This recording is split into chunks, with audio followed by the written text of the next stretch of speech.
Recién anduvo por aquí, doctor Yáñez. Probamos Sí, pantalla. quedan unos minutos. Y Bueno, estoy vivo. Es que excelente. que ha sido un día de locos esta mañana, por eso. Disculpe. Oye, yo te puse al principio del curso, es más, voy a ponerlo de nuevo, mira, espera un poco. Espérate un poco. Déjenme compartir pantalla, Daniela. Sí, Porfa. doctor, está autorizadísimo. Ya, déjame que esto es importante. Em, la introducción del curso está acá, aquí, ahí bien, entonces, a ver, no me manejo tanto ese como pensaba. Acá. ¿Están viendo? No, a ver, ahora sí. ¿Están viendo? Sí, ¿No? Ya. Acá sale Nicolás Yáñez, acosado por las cámaras, los micrófonos, imagínate. Él es Nicolás Yáñez. Con el Sí, actual presidente de la NFP, ojo, ex ojo, intendente, con la atención. Roca, con la Roca que está atrás. Sí. Actual presidente de la Asociación Nacional del Fútbol Profesional. Bueno, pero mira, ahí está Nicolás Yáñez y hacen un alto en sus jornadas para esto, así que obviamente le agradezco, era solamente para decir eso. Mientras, tengo que dar dos avisos de utilidad pública. Uno es que alguien, un asistente del curso, un asistente o una asistente, me escribió por Twitter y me puso, oiga doctor, ¿por qué no ponen un código de descuento para su libro por el curso? Buena idea. Yo no, no se me había ocurrido. Entonces le escribí a la gente de Ediciones UC y me dijeron, sí, lo vamos a ver. Entonces les pasé la base de datos de los mails de todos ustedes, los asistentes al curso, para que les manden un código de descuento, que debería llegarles, ¿ah? Por si acaso, utilidad pública. Y pues, también me han preguntado, los que ya lo compraron, no pueden pedir el descuento retroactivo. No pueden, no es cierto, pero el capitalismo es así. Bueno, y otro aviso de utilidad pública es que siguen disponibles las encuestas que les mandó la Daniela, eh, que son para ver si hacemos unos encuentros de oncología con APS y para ir dándole vuelta a la idea del diplomado de oncología que queremos sacar el próximo año.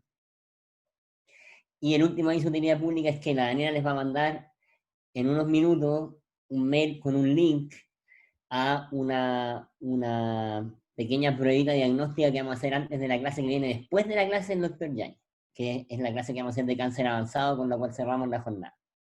Un tema que no es muy estresante en general para los médicos, para las médicas. Encontrarse con un paciente con cáncer avanzado es lo que en general relaja a la gente. Es un tema complicado para todos, así que vamos a tener una clase un poco más interactiva ya que estamos cerrando esta jornada. Doctor Yáñez, por favor, comparte su pantalla.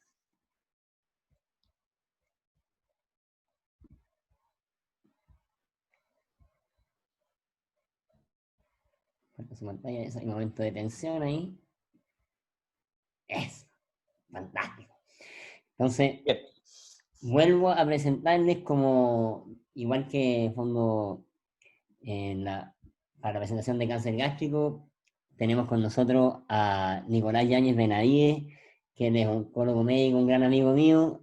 Tuve el honor de ser su profesor un par de veces y él ahora está dirigiendo la lucha contra el... para empezar no hay que hablar de lucha contra el cáncer, ¿ah? No, mala analogía eso, pero Nicolás está dedicado al tratamiento de pacientes con cáncer en el Hospital Regional de Talca, donde ven a muchos pacientes con cáncer gástrico, pero además, como en todos los hospitales, sobre todo en los hospitales públicos, nos enfrentamos muy frecuentemente a este tema que es de emergencia oncológica. Así que le agradezco a Nicolás que haya querido compartir su conocimiento y experiencia y los invito a que pongan atención porque este hombre sabe de lo que va a hablar. Nicolás, por favor. Hola a todos, muchas gracias por la presentación. Ya tuvimos una clase, así que muchos de ustedes quizás nos conocemos por el chat o algunas preguntas que he podido responder por correo electrónico. A veces me siento muy honrado, además que creo que después viene José Peña, me siento como cuando los bunkers telonearon a Oasis. el año 2006. Soy una analogía muy, muy antigua. Pero, en fin, lo que nos convoca ahora son las emergencias oncológicas, que en realidad, a diferencia de otros temas generales en realidad en oncología, que nosotros tratamos de dar grandes conceptos, acá probablemente lo que yo les quiero transmitir es contenidos, quizás. Quizás puede ser una clase un poco más fome, en el sentido que hay que llevarse algunos contenidos específicos, porque para poder reconocer una emergencia oncológica hay que conocerla. Necesariamente hay que saber que pueden existir, hay que saber cómo se pueden presentar, y en algunos momentos a ustedes quizás también les va a tocar actuar, digamos, como esta primera intervención, primera línea, no quiero decir nombres conflictivos, pero también en otras ocasiones, ustedes después de reconocer, no necesariamente van a tener herramientas como para poder actuar, sino que van a tener que saber a quién llamar. Esta es una guía telefónica por si alguien es demasiado joven y no las conoció, pero también les voy a transmitir que quizás en algunas emergencias, casi tan importante como reconocer, es saber a quién se la tengo que derivar o a dónde lo tengo que enviar, precisamente. Y en muchos de los casos, ustedes probablemente van a tener que saber hacer la intervención inicial y también saber a dónde derivar. Particularmente porque muchas de las emergencias oncológicas que vamos a hablar ahora no se pueden resolver en la atención primaria de salud. Y muchas veces ni siquiera en hospitales de baja complejidad y dudosamente algunas en hospitales de mediana complejidad. Muchas de ellas requieren derivaciones a hospitales de alta complejidad, pero requieren una intervención precoz y requieren también medidas iniciales que sean acertadas. Así que ese es el primer gran concepto. En realidad me interesa mucho que sepan reconocer precozmente y las medidas iniciales. En cuanto a las emergencias que vamos a conversar, yo dejé 6 aquí de manera arbitraria, que es el síndrome de vena cava superior, la compresión medular, neutropenia febril, metástasis cerebrales, síndrome de lisis tumoral e hipercalcemia. Como ya les mencioné, si alguno de ustedes tiene más experiencia o quizá alguno ha trabajado también, trabaja en atención primaria y también hace turno en una UCI, por ejemplo, me disculpan si voy a dar algunos conceptos básicos, pero me interesan que queden los conceptos de identificar y reconocer precozmente y cómo hacer el manejo inicial. Entonces comenzamos con el síndrome de vena cava superior, que en realidad es una emergencia infrecuente, pasa muy poco. Para hacerse una idea, por ejemplo, nosotros, a ver, yo estoy en un hospital que concentra a 1.100.000 habitantes y concentramos oncología en un solo hospital. Y para que se hagan una idea, vemos síndrome de vena cava superior 1 a 2 al año. Es decir, es algo infrecuente, pensando en que podemos concentrar el volumen de 1.100.000 habitantes. Pero es muy característica y hay intervenciones que pueden ser efectivas para estos pacientes. En el caso del síndrome de vena cava superior, en la gran mayoría de los casos se asocia a tumores. Por eso es que estamos en un curso de oncología conversando de esto. Y a pesar de que lo tenemos dentro de las emergencias oncológicas, rara vez se presenta como una emergencia aguda de alguna forma, o subagudo, sino que lleva de evolución muchas veces varios días o a veces inclusive semanas en que relatan los pacientes. Y dentro de esto que les conté que rara vez sea una emergencia oncológica, sí hay un elemento que puede constituir una real emergencia oncológica en que requiere una intervención inmediata, como sería la compresión de la vía aérea. En el resto de los casos, uno puede tener tiempo para pensar y actuar adecuadamente. ¿Cómo se presenta el síndrome de vena cava superior? Aquí vemos una gráfica al centro y los síntomas más comunes son disnea o dificultad para respirar o falta de aire. Hay edema facial o hinchazón facial, puede haber tos, puede haber dolor de cabeza, pueden haber alteraciones visuales o puede haber estridor, que es un sonido característico, por ejemplo, de las laringitis, un sonido agudo cuando está un poco comprimida la vía aérea. Y si ustedes ven al paciente o examinan al paciente, puede haber distensión venosa yugular, o que llamamos yugulares ingurgitadas, puede haber edema o hinchazón de extremidades superiores, puede haber plétora facial o rubicundez, alteraciones conductuales que pueden ser muy vagas e inespecíficas, letargia, síncope o una pérdida de conciencia abrupta, y cianosis, que es esta coloración violácea de la piel. Característicamente también hay una cosa que se le llama el edema en esclavina. Los síntomas, la esclavina, son esto, como estamos en la temática de bomberos, traje aquí, la esclavina son esta protección que usaban también los caballeros, que cubría la cabeza y parte de los hombros. Entonces, precisamente acá es donde se concentra todos los signos del síndrome de vena cava superior. ¿Cuáles son las causas? Ya les dije que las principales causas son tumorales, siendo la principal el cáncer pulmonar. Básicamente porque se presenta en una zona que puede comprimir la vena cava, y en segundo lugar porque es un cáncer muy frecuente. Entonces concentra estas dos cosas y podemos decir que hasta el 50 o el 80% de los casos son debidos a cáncer pulmonar. En segundo lugar, el linfoma, y luego casos que podrían ser más infrecuentes, pero que es muy importante identificarlo, como podría ser compromiso metastásico del mediastino, o tumores primarios del mediastino, o tumores de células germinales que se presenten en el mediastino. Otras causas que pueden existir, por ejemplo, son causas infecciosas o asociado a un catéter venoso central. Y esto también lo dejé aquí resaltado en amarillo porque los pacientes que tienen un cáncer muchas veces también tienen un catéter. O sea, podrían compartir más de un elemento causal. Si aquí, por si no lo vieron en este escáner, aquí hay una gran masa pulmonar que está comprimiendo hacia la vena cava.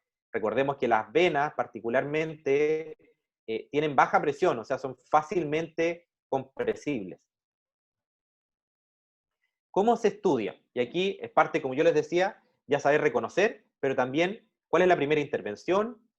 Es con una tomografía computada o un escáner de tórax con contraste, porque tenemos que poder identificar la masa y saber si hay compromisos, por ejemplo, en el mediastino, para poder entender de qué se trata.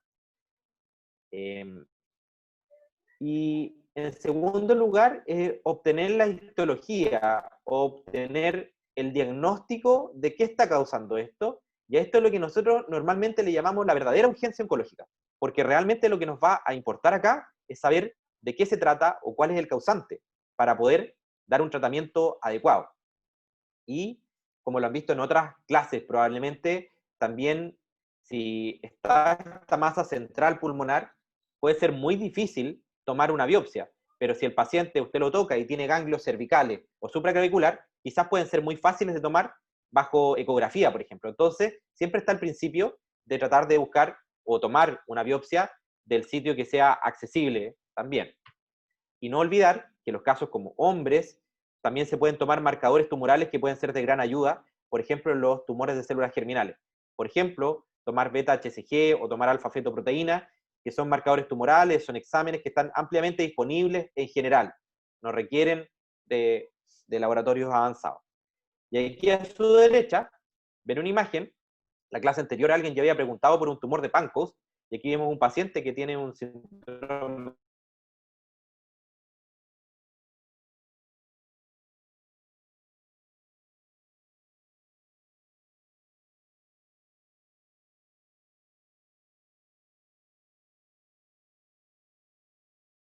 de Horner. Vemos aquí también con esta plétora o rubicundez, presentación específica de algunos tipos de tumores pulmonares que pueden ocasionar el síndrome de vena cava superior. Entonces, pasando al manejo, ¿qué hacer? En primer lugar, es la evaluación clínica sin duda. Segundo, que usted reconozca e identifique que está frente a un síndrome de vena cava superior. Y luego le recomiendo que se pregunte, ¿tiene obstrucción de vía aérea? Lo cual sería una real emergencia. Si la tiene, hay que tener una evaluación urgente. En algún caso puede requerir intubación orotraqueal, por ejemplo, si usted está en una urgencia, o se pueden hacer manejo propiamente tal del síndrome de vena cava con radiología intervencional, por ejemplo, con stent o trombolisis. Casos extremadamente raros, cual es muy difícil que usted se presente algo así. Pero si no tiene esta obstrucción de la vía aérea, aquí lo que se requiere es tener un diagnóstico, es decir, tener la biopsia idealmente, tener una evaluación multidisciplinaria y definir un plan de tratamiento que puede ser bastante diferente de acuerdo al origen. Por ejemplo, en algunos casos podría ser de manejo quirúrgico, como por ejemplo en un timoma, podría ser de manejo con quimioterapia o radioterapia o la combinación de ambas, por ejemplo, en el caso de que fuera un cáncer de pulmón o un linfoma, o que hubieran muy pocas opciones de tratamiento y la verdad que solo deberíamos paliar los síntomas. Por ejemplo, si hubiera un mal estado funcional o fueran tumores que son muy poco respondedores de alguna forma a la terapia contra el cáncer, como es el mesotelioma. Entonces, en resumen, ¿yo qué le recomiendo a usted del manejo inicial? Oxigenoterapia, elevar la cabeza o que esté semi sentado, porque si va a estar acostado se va a acostar, y solo en el caso de que haya duda o que ustedes sepan que tiene un linfoma, podrían dar corticoides de manera inicial, y luego le recomiendo que derive a un servicio de emergencia, idealmente un hospital de mayor complejidad, porque como vieron, probablemente se pueda requerir radioterapia, cirugía de tórax, oncología médica, radiología intervencional, etcétera. Es decir, recursos que están en un hospital de alta complejidad. Así que si puede, llame avisando esto, y nosotros lo agradecemos. Segundo lugar, síndrome de compresión medular. Las metástasis cerebrales son frecuentes, perdón, vertebrales, son frecuentes en cáncer, pero la compresión no. De hecho, metástasis óseas, como ya han visto, son muy frecuentes, y el compromiso vertebral, cuando hay metástasis óseas, también es muy frecuente. Afortunadamente, la compresión medular pasa muy poco también en términos generales para el volumen de pacientes, y la puede presentar un 2% a 5% de los pacientes con cáncer o de historia de cáncer. Los cánceres más frecuentes que la pueden ocasionar son los cánceres más frecuentes también. Es una cosa de relación de epidemiología, es decir, cáncer de próstata, cáncer de mama, cáncer de pulmón, cánceres muy frecuentes. O en el caso de cánceres un poco menos frecuentes, como el mieloma múltiple, pero en clase recién, también lo puede hacer por su evidente predilección al compromiso óseo. ¿Cuál es la distribución en la columna? El 70% se da torácico, 20% lumbosacro, 10% lumbar, pero hasta en un tercio de los casos puede tener compromiso múltiple. Así que no olvidar que cuando uno hace el estudio, tiene que hacer el estudio de la columna completa. El síntoma más común es el dolor, lo que hace difícil en su evaluación, porque si usted piensa de los pacientes que ve con cáncer, ¿cuánto les dice que tiene dolor de espalda? Pueden ser muchos, pero aquí es donde tienen que identificar algunos síntomas o signos más finos que los lleven a identificar precozmente la compresión medular. El examen ideal para el estudio es la resonancia magnética de columna. Entonces, ¿cómo le recomiendo que se enfrente a esto? Si hay síntomas sospechosos, tenga siempre una alta sospecha de síndrome de compresión medular y también tenga un bajo umbral para pedir una resonancia magnética. Y aquí la evaluación en realidad de cómo manejarlo es multidisciplinario, es muy poco probablemente lo que pueden hacer desde la atención primaria. Se recomienda usar corticoides intravenosos, un poco a similitud de los traumas raquimedulares, y uno toma en consideración varios puntos para el tratamiento, ver cómo es, si el tumor es radioresistente o no, si es una lesión única o son múltiples, y particularmente cuánto tiempo de evolución lleva. Por ejemplo, menos de 48 horas de síntomas y el pronóstico general del cáncer. Es decir, en general, uno evalúa de manera íntegra al paciente para tomar una decisión, como casi siempre en cáncer.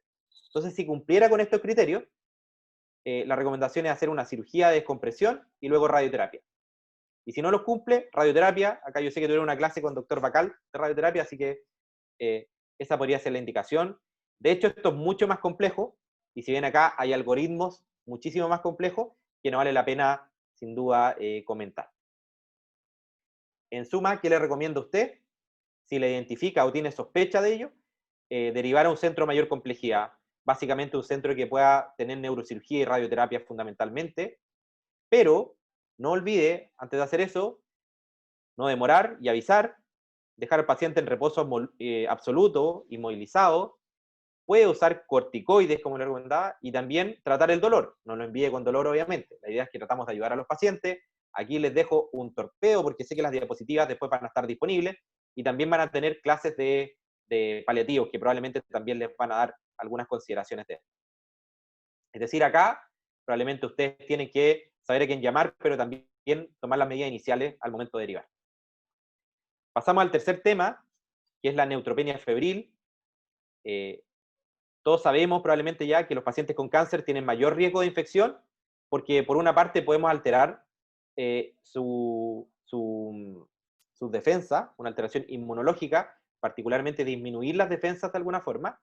Y en segundo punto, algo muy importante que a veces se olvida es que se pueden perder las barreras naturales.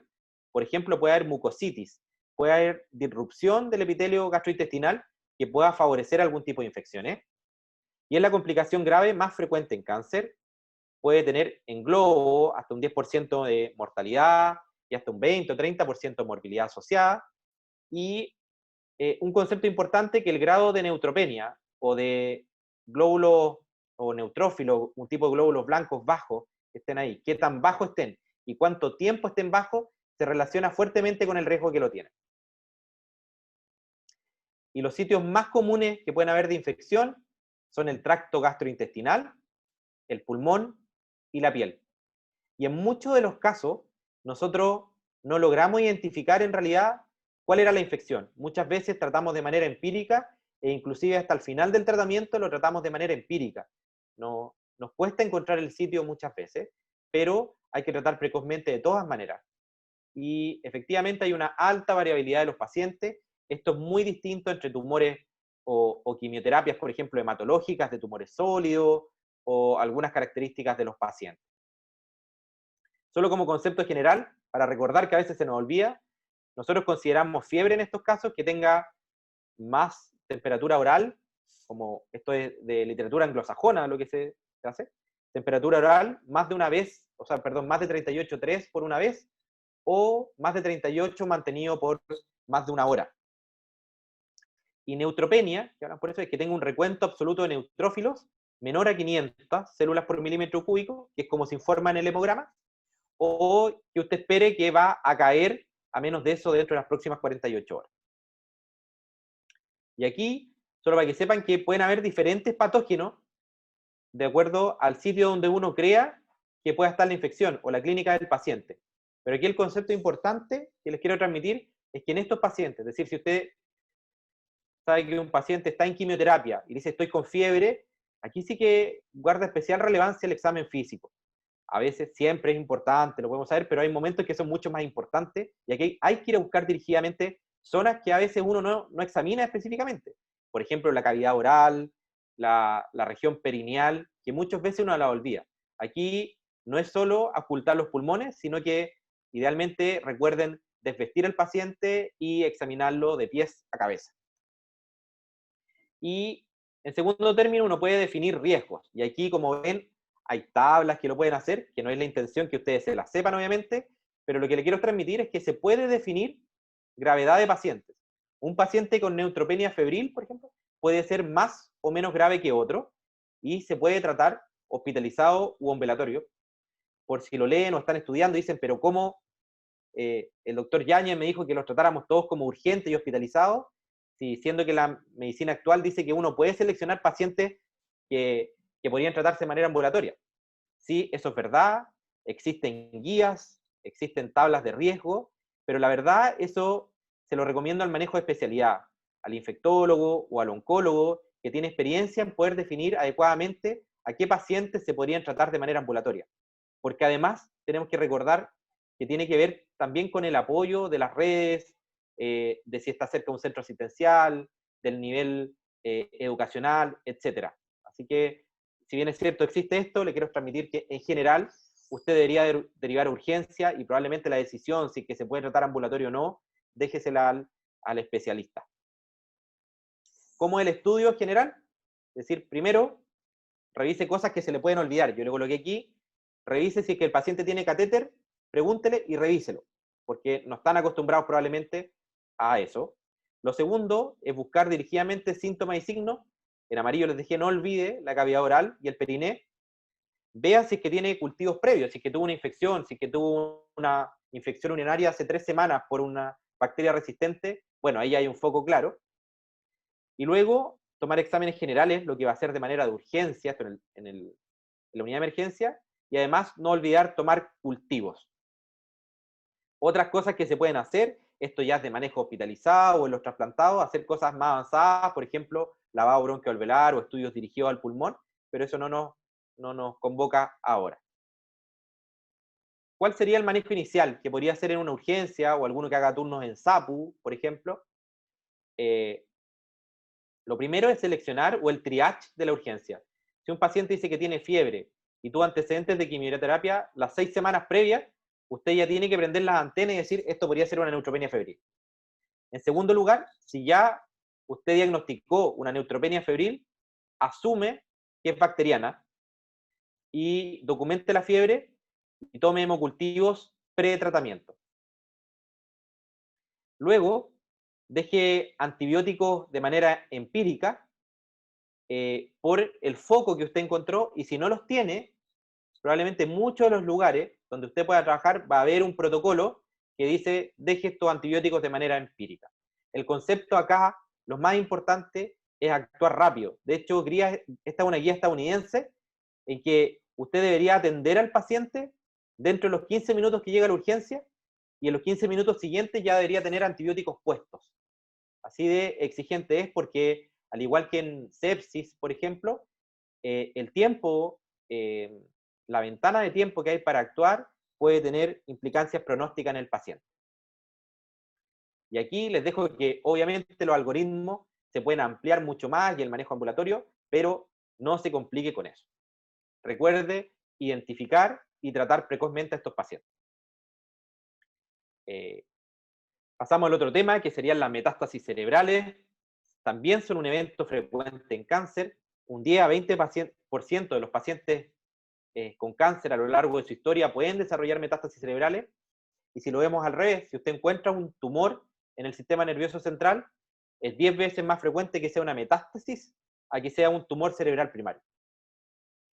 Los cánceres más frecuentes que podrían dar metástasis cerebrales son también los cánceres en general más frecuentes de la población, como cáncer de pulmón o cáncer de mama, o algunos cánceres que tienen predilección por el sistema nervioso central, como es el melanoma, por ejemplo. Y existe una paradoja que a medida que hay mejor tratamiento sistémico, las metástasis cerebrales se nos van complicando de alguna forma. ¿Qué quiero decir con esto? Nosotros en el cerebro tenemos una barrera hematoencefálica que es muy eficiente, por ejemplo, para tener a nuestro sistema nervioso central libre de toxinas, por ejemplo. O, por ejemplo, de algunos medicamentos que podrían ser neurotóxicos. Este sistema o esta barrera hematoencefálica es extremadamente eficiente para bien de nosotros, por ejemplo, para infecciones, pero en el caso de cánceres, también es muy eficiente con el tratamiento que nosotros usamos, o con la terapia. Y eso nos genera un problema en que, por ejemplo, algunos cánceres, como el melanoma actualmente, que tiene mucho mejores tratamientos sistémicos, podemos controlar bien la enfermedad fuera del sistema nervioso central, pero este terreno que quedó virgen de alguna forma puede desarrollar aún metástasis cerebrales. O en el caso, por ejemplo, el cáncer de mama, que es un tipo especial que sobreexpresa HER2, que cada vez tenemos mejores tratamientos para tratarlos fuera del sistema nervioso central. Pero no es infrecuente que en el desarrollo de su evolución puedan ir desarrollando metástasis cerebral que se van haciendo más complejas de tratar. E históricamente se relaciona la metástasis cerebral con un mal pronóstico, pero también, como ya hemos repetido innumerables veces, probablemente dentro de este curso, el manejo debe ser individualizado y nosotros no podemos entender el cáncer o una complicación del cáncer como que fuera igual para todos los pacientes. Bien, ¿cómo hace el diagnóstico de metástasis cerebrales? Con una neuroimagen. Puede ser una resonancia de cerebro o una tomografía computada de cerebro con contraste. Generalmente recomendamos resonancia de cerebro porque tiene mayor sensibilidad. Sin embargo, no hay tantas diferencias con una tomografía de cerebro con contraste. Por lo tanto, cualquiera de las dos, la que tenga más disponible. Una consideración, si es que el paciente tiene un síndrome de hipertensión intracraniana, obviamente es recomendable hacer un TAC de cerebro, que es mucho más rápido, versus una resonancia de cerebro, que el paciente puede estar 40 minutos dentro de del resonador. Y nosotros, si tenemos un paciente con historia de cáncer y desarrolla una imagen típica de metástasis en el cerebro, con eso nos basta razonablemente para hacer el diagnóstico. Decimos, mira, por ejemplo, tiene imágenes múltiples, corticales, con abundante edema perilesional. Eso es muy típico de una metástasis y nosotros podemos decir razonablemente, esto es una metástasis del sistema nervioso central. Sin embargo, si el hallazgo no es típico, por ejemplo, es una lesión única, es de bordes difusos, no tiene tanto edema, ahí sí hay que estudiarlo, y en ese caso hay que estudiarlo como una lesión focal cerebral y ampliar el abanico diagnóstico. En cuanto al pronóstico, es muy variable. Hay una forma rápida, histórica, de clasificar el pronóstico, que agrupa 3 grupos. Yo le puedo contar que, por ejemplo, si nosotros quisiéramos decir de manera muy rápida, un paciente que esté en un buen estado funcional, o un Karnofsky mayor a 70, tenga menos de 65 años y tenga una sola metástasis, su mediana de sobrevida son 13,5 meses. A diferencia de un paciente que tiene solamente el hecho de tener un mal Karnofsky o un mal estado funcional, su mediana de sobrevida son 2 meses. O sea, la diferencia puede ser muy amplia, y de hecho esta es una guía, una recomendación rápida, pero ya cada vez se puede hacer este mismo ejercicio con diferentes tumores, y uno puede colocar más elementos para poder determinar pronóstico, sobre todo en la medida que han ido mejorando los tratamientos sistémicos. Así que, otro concepto acá, metástasis cerebral no es sinónimo de un pronóstico muy malo al corto plazo, sino que hay que darse el tiempo de evaluar. Y el tratamiento puede implicar varias cosas, desde el tratamiento médico, en los casos sintomáticos como con corticoides, pueden haber anticonvulsivantes, puede haber cirugía o neurocirugía, radioterapia y tratamiento sistémico. ¿Qué le recomiendo a usted? Que si el paciente está con síntomas, por ejemplo, y está con cefalea, importante, usted, no sé, sabe que tiene una mujer con cáncer de mama, que está en controles también en su CEFAM, y está con mucha cefalea, y usted le pidió un escáner de cerebro, y llega al control y se ven múltiples metástasis cerebrales. En ese momento no solo va a derivar probablemente a un comité oncológico o a radioterapia, depende o a oncología, depende cómo esté su red, sino también puede comenzar con corticoides si la paciente está muy sintomática. Y en el caso de los anticonvulsivantes, que siempre ha habido conflictos si usarlo o no, ¿cuándo usarlo sí o sí? Es si el paciente convulsionó. Si le cuenta que tuvo una crisis epiléptica, bueno, esto es una epilepsia secundaria y lo tiene que tratar. En los casos que ha sido asintomático, probablemente no lo haga. Hay casos específicos en que el especialista puede decidir si usar antiepilépticos de profilaxis. Y deriva un servicio de emergencia a un hospital de alta complejidad, porque probablemente, al igual que las anteriores, va a requerir tratamientos complejos. El síndrome de lisis tumoral, ¿qué es lo que es?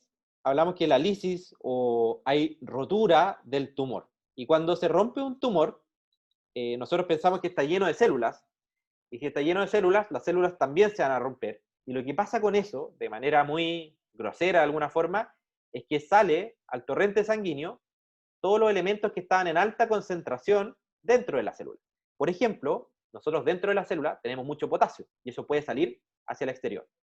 También hay mucho fosfato, y también puede salir al exterior, o el ADN también puede salir y romperse, y desencadenar también que salgan algunas moléculas que pueden ser deleterias para nuestro cuerpo. Y es decir, nosotros pensamos que se rompe el tumor, pero ¿cómo pasa esto?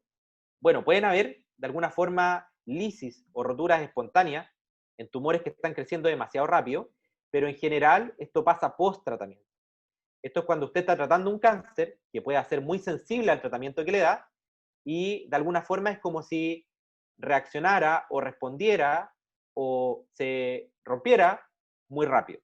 Es decir, usted cuando lo piensa, generalmente post-tratamiento, y se da más frecuentemente en tumores voluminosos, porque eso quiere decir que entre más grande sea el tumor, más probabilidad tiene de que salgan al torrente sanguíneo mucha más sustancia, y también se da más frecuente en tumores de rápido crecimiento o que sean muy sensibles al tratamiento. Casos típicos son, por ejemplo, algunos tipos de linfomas agresivos o el cáncer pulmonar de células pequeñas, que es un tipo específico, o en algunos cánceres germinales, como los cánceres de testículo. ¿Cómo se hace el diagnóstico? Puede ser de dos formas. Puede ser por algunas alteraciones de laboratorio o algunas alteraciones clínicas. De lo clínico pueden haber arritmia, puede haber una falla renal o pueden haber convulsiones. Y de laboratorio hay varios criterios que pueden existir, pero usted lo puede buscar en su smartphone. No se lo voy a colocar acá para que no se complique. El concepto importante es que sube mucho el fósforo, sube mucho el potasio, y de manera reactiva puede estar bajo el calcio, y también, como sale mucho ADN que se puede degradar, sube el ácido úrico. El concepto más importante en esto es la prevención, y probablemente no les va a tocar a ustedes, porque, como les dije, la mayoría de las veces es post-tratamiento. Entonces, en general, el oncólogo que está a cargo va a estar pendiente de dejar algunas medidas de prevención, que fundamentalmente son hidratar al paciente y usar alopurinol. Y el tratamiento de esto también dista mucho de la atención primaria, como ven aquí, una UCI típicamente llena de monitores y de bombas, porque es tratamiento de soporte. Fundamentalmente hay que hidratar con grandes volúmenes, hay que tratar de bajar el ácido úrico y hay que tratar los diferentes trastornos hidroelectrolíticos, y ese es uno de los motivos por los cuales tiene que estar en una unidad de paciente crítico. Pasando ya al final, la hipercalcemia, una emergencia oncológica metabólica, es frecuente en los pacientes con cáncer. Hasta un 10 o un 30% de los pacientes la pueden desarrollar en algún momento de la enfermedad, y también históricamente se ha relacionado a mal pronóstico a corto plazo, lo cual también sabemos ahora que cada vez es más variable. ¿En qué tumores se da de manera más frecuente? También en los cánceres más frecuentes, como ya lo han visto, pulmón, mama o próstata. Es decir, si ya identificaron cualquiera de estas emergencias, si ustedes dicen, aunque no supieran nada, pulmón, mama o próstata, tienen alta probabilidad de acertar, porque son tumores muy frecuentes. ¿Y cuál es la clínica? La clínica de una hipercalcemia tumoral es la misma de una hipercalcemia por cualquier otra causa. Son pacientes lo más típico que ustedes pueden ver desde la atención primaria, es que estén deshidratados, que estén muy cansados y que puedan tener alteraciones gastrointestinales como constipación o náusea. Y en caso extremo puede haber compromiso de conciencia, por ejemplo, o arritmias, particularmente bradiarritmias. Las causas que la ocasionan, uno las puede dividir por varias, pero la principal causa es por un tipo de síndrome paraneoplásico, es decir, una proteína que se parece a la hormona PTH, que lo que hace la hormona PTH de alguna forma es subir el calcio. Uno tiende a pensar que podría ser la hipercalcemia porque los pacientes con metástasis ósea se está destruyendo el hueso, por ejemplo, y sube el calcio, pero la verdad es que no, es una causa, pero la causa más frecuente es esta PTHRP o PTH-related protein, que uno en general en la clínica asume que es la causante, pero también si ustedes quisieran, también se puede pedir y se puede medir. ¿Cómo se hace el diagnóstico? Bueno, con calcio. Y no olvide que el calcio debe ser corregido por albúmina. También lo puede buscar en la fórmula en su smartphone. O en algunos casos particulares calcio iónico, pero la mayoría de las veces uno basta con calcio corregido. ¿Y qué debe chequear? Si que están, por ejemplo, algunos en un turno de SAPU y tienen disponibilidad, por ejemplo, de electrolitos plasmáticos, no olvide ver la función renal porque se puede asociar a falla renal. Otros electrolitos, potasio, sodio, cloro, magnesio y fósforo. Y la medición de PTH puede ayudar a orientar su diagnóstico, es saber si tiene PTH alta o PTH baja como orientación a la hipercalcemia, pero no necesariamente lo requiere para el manejo inicial. Por lo tanto, no espere tenerla para poder manejarlo. ¿Y cómo se trata? La verdad también se va a tratar probablemente en una unidad de emergencia, o si no, en una unidad de paciente crítico. Lo que usted puede partir es suspender aporte de calcio, por ejemplo, o fármacos potencialmente hipercalcemiantes, como las tiacidas, la hidroclorotiazida típicamente. Luego hay que hidratar de manera abundante, es decir, diuresis, como ven acá, 100 a 150 ml/h, por lo tanto requieren monitorización. Se pueden ocupar algunos agentes que puedan reducir el calcio mediante la alteración de la resorción ósea, como son los bifosfonatos, que ustedes pueden tener disponible, en el caso en los que trabajan en cuidados paliativos, saben que tienen bifosfonatos disponibles, y también tener ojo, ahí coloqué con la falla renal, algunos de ellos no se pueden ocupar en falla renal, así que eso hay que considerarlo. También existen otros agentes que pueden alterar el calcio, disminuirlo, como el denosumab, que uno lo podría ocupar en casos de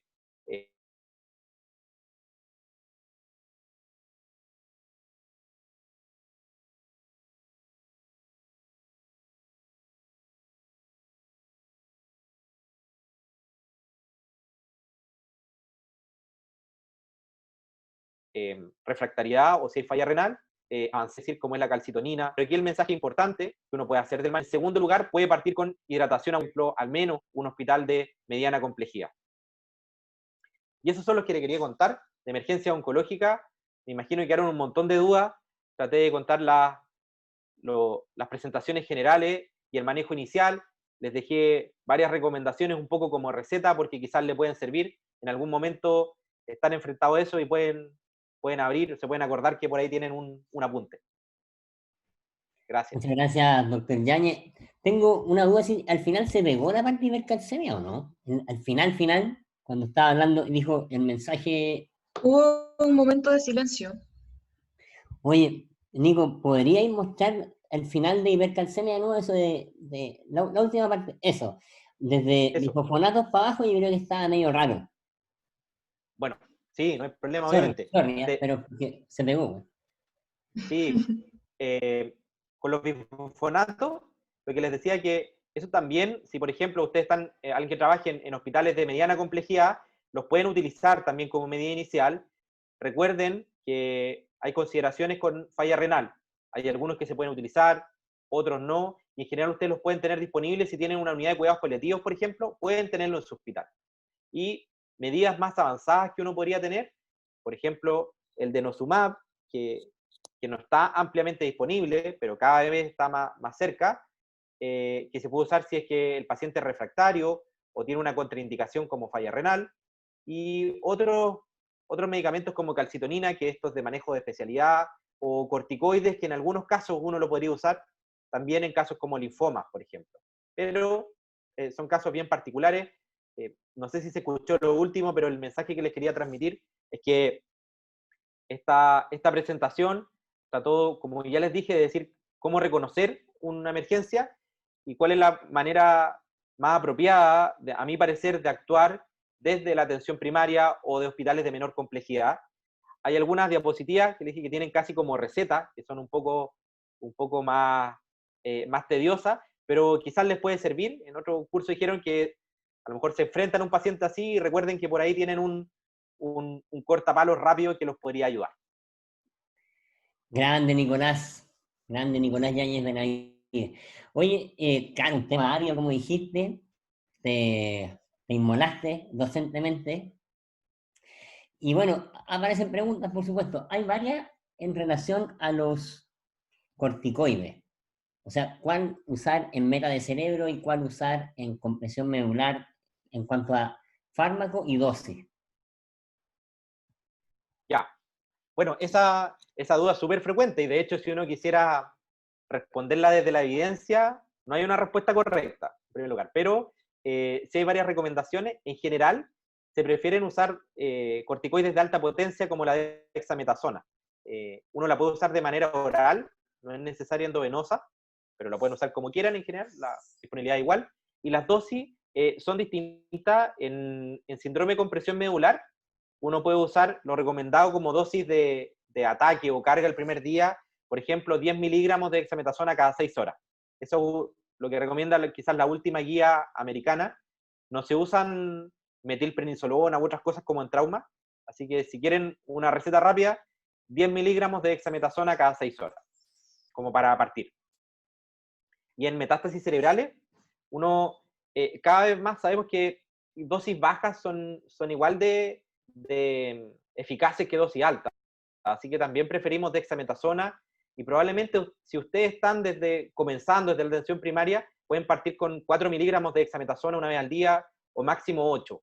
No les recomiendo usar dosis muy altas porque probablemente el problema que van a tener es que van a tener los efectos adversos de los corticoides sin mayor beneficio. Muy buena. Solamente acotar que en general si el paciente está con mucho edema, hipertensión intracraniana ya en el hospital y todo, ahí uno le justifica dar más dosis por si acaso en metas cerebrales. Pero si no, en ambulatorio, lo que decía el doctor Yáñez. Oye, Rodrigo pregunta, si hay sospecha de mucositis, ¿está contraindicado el tacto rectal? Pregunta clásica. Sí, buena pregunta. O sea, más que allá de que haya sospecha de mucositis, sí que hay sospecha de neutropenia. En pacientes que tienen sospecha de neutropenia, es decir, por ejemplo, ustedes desde atención primaria están con un paciente que tuvo quimioterapia hace 2 semanas, y usted tiene una alta sospecha que tiene neutropenia, no le haga el tacto rectal, sino que puede hacer solo la inspección. Con eso basta, porque además probablemente el tacto rectal no le va a otorgar tanto beneficio en ese momento. Así que, efectivamente, paciente con sospecha de neutropenia, no haga tacto rectal, pero sí haga la inspección genital. Oye, si es que dieron bifosfonato con hipercalcemia y reaparece, ¿se puede dar otra dosis? ¿Al cuánto tiempo? Sí, los bifosfonatos, en general, el ácido zoledrónico, por ejemplo, típicamente el que más se ocupa, en primer lugar, no se ocupa con la misma frecuencia que en osteoporosis. Generalmente se puede ocupar mensualmente. Cuando sigue siendo refractario, como de opinión de expertos, de alguna forma se podría volver a ocupar, inclusive adelantar a las 3 semanas, por ejemplo, pero actualmente que hay mayor disponibilidad de denosumab, probablemente la alternativa sea, si es refractario bifosfonato, usar denosumab, que el denosumab se usa a dosis más altas que el habitual, es un medicamento subcutáneo que se ocupa a 120 miligramos subcutáneos cada 4 semanas, e inclusive puede ser cada 3 semanas. Es decir, recomendación general, si la tuviera, creo que en refractariedad usar denosumab, y si no lo tiene, sí puede adelantar los bifosfonatos. Perfecto. Y en el sótano una vez estaban esperando que pasara un mes para darle el bifosfonato de nuevo. Por si acaso se puede hacer desde 7 días, por si acaso. Oye, si es que usted tiene una sospecha de neutropenia febril y van a demorar tomar los hemocultivos, ¿usted recomienda poner antibiótico nomás, doctor? Bueno, va a depender de la demora. Todas esas son decisiones que... La típica del hospital, que dicen, no, doctor, no hay tubo, doctor, hay que esperar turno en la mañana, doctor. ¿Qué sí? Sí, mira, yo creo que como, quizás aquí lo voy a decir como internista, un poco la experiencia de los que hemos hecho turno, lo de saber, mi recomendación es que fuercen que tomen los hemocultivos, porque habitualmente le dicen que no hay. Entonces usted puede decir, mire, busquen, podemos esperar media hora, 1 hora. Porque si usted dice al tiro, no, no importa, eso se va a replicar, y eso es un clásico. Entonces, va a tener que ver con el tiempo. Si usted está en un hospital lejano y efectivamente no tiene opción de tomar cultivo, y su hospital de derivación está a 6 horas, práctica, entre que llega la ambulancia, se levanta el chofer, lo que sea, creo que en ese momento tiene que usar antibióticos, por una cosa especial. Pero lo ideal es que no, y si se va a demorar media hora o 1 hora entre que va a ir a buscar otro servicio, puede esperar si el paciente está clínicamente estable. Evidentemente, si está inestable, si está en un shock séptico, bueno, no, hay que usarlo de inmediato. Pero la recomendación es que sí los tome y hacer el mayor esfuerzo por tomar cultivo, excepto casos en que está muy lejano. Oye, ¿cuándo hay, en caso de, hay dos preguntas que se parecen un poco. ¿Cuándo se presenta el análisis tumoral? Y la otra, ¿cómo se va diagnosticando esto? Porque dice ahí, alguien pregunta, mira, he visto que le piden electrolitos diarios, ¿será excesivo? Eso. Bien, el cuándo, lo más típico, para decir el escenario típico en general, es que pasa en pacientes que tienen cánceres sensibles, por ejemplo, linfomas agresivos, linfoma de Burkitt, o cáncer testicular con abundantes masas, por ejemplo, abdominales, gigantes. Estamos hablando de que pacientes pueden llegar con masas de 20 centímetros, 25 centímetros. Lo más típico es que usted parte la quimioterapia y puede tener entre 24 a 72 horas que desarrolle el síndrome de lisis tumoral. Es decir, post-tratamiento es lo más típico y relativamente precoz. ¿Ya? Por eso le decía que esto generalmente nos pasa a los oncólogos, es difícil que les pase a ustedes. Y además, como la recomendación es identificar y tratar y prevenir, nosotros lo que hacemos, o las recomendaciones en general, son que usted estratifique el riesgo de cada paciente. Uno, no vale la pena acá, pero uno puede decir pacientes que tienen bajo riesgo, pacientes de moderado o de alto riesgo. Y puede ir desde los pacientes de bajo riesgo, que basta con que les tome exámenes 1 vez al día, por ejemplo, pero los pacientes de muy alto riesgo, por ejemplo, tiene paciente con un linfoma de Burkitt de 30 centímetros intraabdominal, probablemente la recomendación adecuada es tomar electrolitos inclusive cada 6 horas. ¿Ya? Entonces, tiene que ver con la estratificación del riesgo, y eso lo saben muy bien. Si alguno de ustedes quiere ser oncólogo o trabaja, una enfermera, por ejemplo, aquí que trabaja en oncología, sabe que lo primordial es estratificar a los pacientes. dos más y estamos. Una es, oye, no tenemos, ¿qué pasa si no tenemos laboratorio? Sino que, bueno, un sapo que no hay laboratorio, ¿sirve dejarle un antibiótico y mandarlo para el centro de alta complejidad o no? Yo creo que eso están pensando en neutropenia febril, me Sí, imagino. neutropenia febril. Yo creo que también depende de las condiciones. Yo creo que no, en realidad, si están en un SAPU y tienen derivación a un hospital, no deberían tener derivación más de 1 hora, por ejemplo. Es raro que pase, excepto que alguien que trabaje en un hospital rural, que podría ser distinto. Pero si están en un SAPU, lo indicado es que quizás están tratando otra cosa. Creo que lo de, si no tienen ningún laboratorio y están asumiendo que están neutropénicos y están asumiendo que tienen una infección bacteriana, son demasiadas presunciones, creo. En ese sentido, si usted está relativamente cerca, derívelo a un hospital donde tenga laboratorio, o muchos de los SAPU o de los SAR tienen laboratorio gran parte del día. Y por lo menos, si a lo mejor ya está neutropénico y demora mucho la derivación, podría hacerlo, pero creo que no es lo adecuado. Última, y ya estamos, pues después viene la clase final y yo les prometo que vamos a terminar antes de la 1, obviamente, pero igual, quiero darle un descansito ahora. Entonces, doctor Yáñez, si usted tiene, o sea, no usted, si el paciente tiene metástasis cerebrales y no le van a hacer tratamiento al tumor, dice, ¿cuánto tiempo hay que dejarle corticoides? ¿Hasta cuándo se mantiene?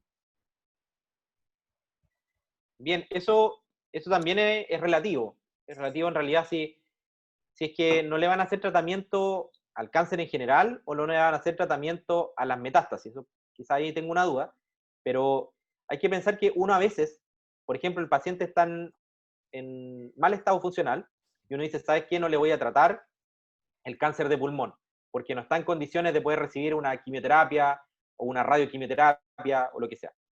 Pero sí, a veces si está sintomático, uno trata las metástasis cerebrales, que lo podría hacer.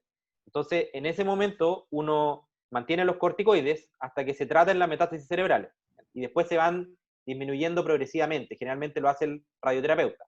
Ahora, si usted no va a hacer ningún tipo de tratamiento, cuando disminuir o no los corticoides, lo recomendable probablemente va a ser con la clínica. Yo creo que si el paciente, piense que el paciente tiene metástasis cerebrales, que está en malas condiciones generales, es decir, su pronóstico vital probablemente sea menos de 3 meses. Si llevó a un equipo multidisciplinario a decir que no le van a hacer ningún tipo de tratamiento, su pronóstico vital en general debe ser muy corto. Entonces, en ese sentido, puede mantener los corticoides y puede hacer pruebas de retirarlo progresivamente, pero no hay una estrategia de decir se tratan por 10 días y veamos cómo mejora. Eso es más bien del manejo paliativo que hay que irlo viendo con el paciente. Excelente, doctor, muchas gracias por su presentación. Grande, Nicolás. Una inmolación docente con la emergencia. Espero que... y les paso un dato, el otro día no pude responder porque después se cambia de docente las preguntas y respuestas, pero algunos escribieron por mail, así que les recomiendo que si yo encantado le respondo por correo electrónico. Fantástico. Ponlo en el chat, Nicolás. Ya,